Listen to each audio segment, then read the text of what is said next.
അങ്ങനെ നമ്മുടെ നിധി പിറ്റേ ദിവസം ജോലിക്ക് പോകാൻ ഒരുങ്ങുന്ന സമയത്ത് നമ്മുടെ നിധി സുധീഷിൻ്റെ അടുത്ത് പോയിട്ട് പറയുന്നുണ്ട്, നമുക്കിന്നൊന്ന് അഡ്വക്കേറ്റിനെ കണ്ടാലോ ഡൈവേഴ്സിൻ്റെ കാര്യത്തിന് ചോദിക്കുന്നുണ്ട്. അപ്പോൾ സുധീഷ് പറയുന്നുണ്ട്, അങ്ങനെ പോയിട്ട് ഒരു അഡ്വക്കേറ്റിനെ കാണാൻ പറ്റുമോ, അപ്പോയിൻമെൻ്റ് ഒന്നും എടുക്കണ്ടേ പറയുന്നുണ്ട്. ആ സമയത്ത് നമ്മുടെ നിധി പറയുന്നുണ്ട്, ഞാനതൊക്കെ ഓൺലൈൻ വഴി അപ്പോയിൻമെൻ്റ് ഒക്കെ എടുത്ത് സംസാരിച്ചിട്ടുണ്ട്, ഇന്ന് വൈകുന്നേരം വരാൻ പറഞ്ഞിട്ടുണ്ട്, നമുക്കിന്ന് വൈകുന്നേരം പോയി കാണാമെന്ന് പറയുന്നുണ്ട്. അതൊക്കെ കേൾക്കുമ്പോൾ നമ്മുടെ സുധീഷിന് വല്ലാത്ത വിഷമമൊക്കെ ആവുന്നുണ്ട്. ആ സമയത്ത് നികേഷ് ചോദിക്കുന്നുണ്ട്, വന്നിട്ട് ചോദിക്കുന്നുണ്ട്, എന്താ ഏട്ടനും കൂടി ഒരു സ്വകാര്യം പറച്ചിൽ പറയുമ്പോൾ നിൽക്കടാ ഒരു മിനിറ്റ് എന്ന് പറഞ്ഞിട്ടുണ്ട്. അവൾ വേഗം സുഭാഷ് ഏട്ടനെയും ഹരീഷിനെയൊക്കെ വിളിക്കേണ്ടത്. എന്നിട്ട് പറയേണ്ടത്, ഏട്ടാ ഞങ്ങളിന്ന് വൈകുന്നേരം അഡ്വക്കേറ്റിനെ കണ്ടിട്ട് ഞങ്ങൾ ഡൈവേഴ്സ് വാങ്ങാൻ പോവുകയാണെന്ന് പറയേണ്ടത്. ആ സമയത്ത് നമ്മുടെ നികേഷ് വല്ലാതെ വിഷമിച്ച് നിൽക്കുന്നുണ്ട്. ആ സമയത്ത് നമ്മുടെ നിധി ചോദിക്കേണ്ടത്, എന്തിനാടാ നീ ഇങ്ങനെ വിഷമിച്ച് നിൽക്കണമെന്ന് പറയുമ്പോൾ, ഏട്ടത്തി ഇവിടുന്ന് പോവുമെന്ന് പറയുമ്പോൾ, ഇല്ല ഞാൻ ഒരിക്കലും ഞാൻ പോവില്ല, ഞാൻ പോവാതിരിക്കാൻ വേണ്ടിയിട്ടാണ് ഇപ്പോൾ ഞാൻ ഡൈവേഴ്സ് വാങ്ങാൻ പോണത് എന്നൊക്കെ പറയേണ്ടത്. ആ സമയത്ത് നികേഷ് വലിയ സന്തോഷമാവും. പക്ഷേ സുധീഷാണെങ്കിൽ ആകെ വിഷമത്തിലാവും.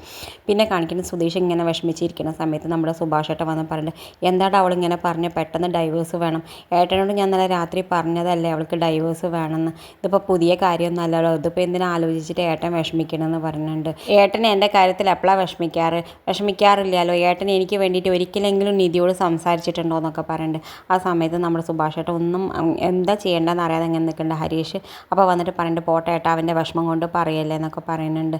എന്തായാലും എന്തെങ്കിലും ഒരു വഴി ഉണ്ടാവും എന്ന് പറഞ്ഞിട്ട് ഹരീഷ് പോകുന്നുണ്ട്. പിന്നെ കാണിക്കുന്നത് നമ്മുടെ ഹരീഷിൻ്റെ വർക്ക്ഷോപ്പിലേക്ക് വീണ്ടും നീതു വന്ന് സംസാരിക്കുന്ന സമയത്ത് നീതു പറയുന്നുണ്ട്, എൻ്റെ ഏട്ടൻ വന്നിട്ടുണ്ട് പുതിയ അവതാരം, ഇനി അതിനെക്കൊണ്ട് എന്തൊക്കെയാണ് പ്രശ്നം ഉണ്ടാവുക എന്നറിയില്ല. അപ്പോൾ നമ്മൾ ഹരീഷ് ചോദിക്കുന്നുണ്ട്, അപ്പോൾ എന്നാൽ എന്തെങ്കിലും പ്രശ്നം ഉണ്ടാകുമ്പോൾ എനിക്ക് ഒരുപാട് ചീത്ത കേട്ടു അച്ഛൻ്റെ അടുത്ത്, അത് കുഴപ്പമില്ല, പക്ഷേ ഏട്ടൻ അങ്ങനെയല്ല, ഏട്ടൻ അവൻ ഗൾഫിലല്ലേ എന്നൊക്കെ ചോദിക്കുന്നുണ്ട് ഹരീഷ്. അതെ ഗൾഫൊക്കെ മതിയാക്കി വന്നിട്ടുണ്ട്, ഇനി എന്തൊക്കെയാണ് പ്രശ്നം ഉണ്ടാക്കുക അറിയില്ല എന്നൊക്കെ പറഞ്ഞു. ആ സമയത്താണെങ്കിൽ ഏട്ടൻ അത് കൂടെ പോകുന്നുണ്ട്. നീതു ഹരീഷും സംസാരിച്ചും കൊണ്ടിരിക്കുന്നത് കാണുന്നുണ്ട്. എന്തായാലും നീതു വീട്ടിലേക്ക് വരുന്ന സമയത്ത് നീതുവിനെ ഇട്ടിട്ട് നന്നായിട്ട് നമ്മുടെ നീതുവിൻ്റെ ഏട്ടനിട്ട് പൊട്ടിക്കുന്നുണ്ട്. എന്നിട്ട് പറഞ്ഞു, ഞാൻ അവനെ വെച്ചിട്ടുണ്ടെങ്കിൽ ഞാൻ അവനെ കാണിച്ചു കൊടുക്കാമെന്ന് പറഞ്ഞിട്ട് നേരെ ചെല്ലുന്നത് നമ്മുടെ സുഭാഷ് ഏട്ടൻ്റെ വീട്ടിലേക്കാണ്. എന്തായാലും സുഭാഷ് ഏട്ടൻ്റെ വീട്ടിൽ ചെല്ലുന്ന സമയത്ത് നമ്മുടെ ഭാസ്കരൻ പുറത്തിരിക്കുന്നുണ്ടാവും. ഭാസ്കരനോട് കുറേ മേക്കിട്ട് കയറുന്നത് നമ്മുടെ നീതുവിൻ്റെ ഏട്ടൻ. അത് കേട്ടുകൊണ്ട് നമ്മുടെ സുധീഷും സുഭാഷ് ഏട്ടനും പുറത്തേക്ക് വരുന്നത്. എന്നിട്ട് ചോദിക്കേണ്ടത് എന്താ കാര്യം എന്ന് ചോദിക്കേണ്ട സമയത്ത് നിങ്ങളുടെ അനിയനെ ഒതുക്കി വെക്കാനൊക്കെ പറയുന്നുണ്ട്. ആ സമയത്ത് നമ്മുടെ സുധീഷ് പറയുന്നത്, നിങ്ങളുടെ അനിയത്തി ഒതുക്കുക, അല്ലാതെ ഇവിടെ വന്ന് ദേഷ്യപ്പെട്ടിട്ട് എന്താ കാര്യം എന്ന് പറയുമ്പോൾ, ഞാൻ ഒരിക്കലും എൻ്റെ പെങ്ങളെ ഇവിടേക്ക് കല്യാണം കഴിച്ചു തരില്ല, ഇതൊരു ലോഡ്ജാണ്, ഇത് ലോഡ്ജ് പോലുള്ള ഒരു വീടാണെന്നൊക്കെ പറഞ്ഞ് ദേഷ്യപ്പെടുന്ന സമയത്ത് നമ്മൾ സുധീഷ് ഇട്ടിട്ട് അവനെ കുറേ അടിക്കണമൊക്കെ ഉണ്ട്. എന്തായാലും പറയേണ്ടത് ഒതുങ്ങി പോയിക്കോളാൻ പറയുന്നുണ്ട്. ആ സമയത്ത് നമ്മൾ നീതുടെ ഏട്ടൻ പുണ്ടാതെ പോകുന്നുണ്ട്, ഞാൻ നിന്നെ കാണിച്ചു തരാടാന്നൊക്കെ പറഞ്ഞിട്ട് പോകുന്നുണ്ട്. പിന്നെ കാണിക്കണമെന്ന് നിധി സുധീഷിനെയും കൂട്ടിയിട്ട് അഡ്വക്കേറ്റിൻ്റെ അടുത്ത് പോകുന്നുണ്ട്. എന്നിട്ട് പറയുന്നുണ്ട്, ഞങ്ങൾക്ക് മ്യൂച്വൽ ഡൈവേഴ്സ് വേണം എന്നൊക്കെ പറയുന്നുണ്ട്.